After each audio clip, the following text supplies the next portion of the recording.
ഇതിൽ ഷഗ്രി വ്ളോഗിലേക്ക് സ്വാഗതം. ഞാൻ ഇന്ന് വന്നതേ ഞങ്ങളൊരു റോബസ്റ്റ് വാഴ ഇട്ടത് ഇത് കൊലയ്ക്കാണ്ട് ഇങ്ങനെ തൂമ്പടച്ചിങ്ങനെ നിന്നതേനി. അപ്പോൾ ഇന്ന് രാവിലെ നോക്കിയപ്പോൾ ഇതിൻ്റെ ഉള്ളിൽ കൂടെ കടാ ഇതിൻ്റെ ഉള്ളിൽ കൂടെ കൊല ചാടിയിട്ട് കടാ ഇവിടെ കണ്ട് പൊട്ടിപ്പോയി. ടൈമായാൽ അത് കൊലയ്ക്കന്നെ ചെയ്യും. നമ്മൾ നിന്നിട്ടൊന്നും കാര്യമില്ല. ഏത് കൂടെ ചെറിയൊരു ഗ്യാപ്പ് കിട്ടണ് അത് കൂടെ ആ കൊല കഴിഞ്ഞിട്ട് വരും.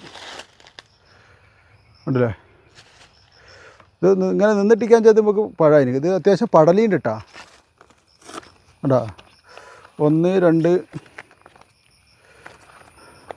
3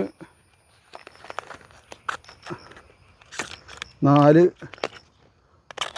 5 6 7 പടലുണ്ട് ഈ ചെറിയ കൊലയിൽ കണ്ടില്ലേ. അപ്പം ഒരു നഷ്ടത്തിൽ കലാശി തൂമ്പടച്ച് പോയ വാഴയിനി അത് തൂമ്പ് റെഡിയായി ഇങ്ങനെ ആയിപ്പോയി. അപ്പം എൻ്റെ ഈ പോസ്റ്റ് ഇഷ്ടപ്പെട്ടാൽ ലൈക്ക് ചെയ്യണം, ഷെയർ ചെയ്യണം, കമൻറ്റ് ചെയ്യണം.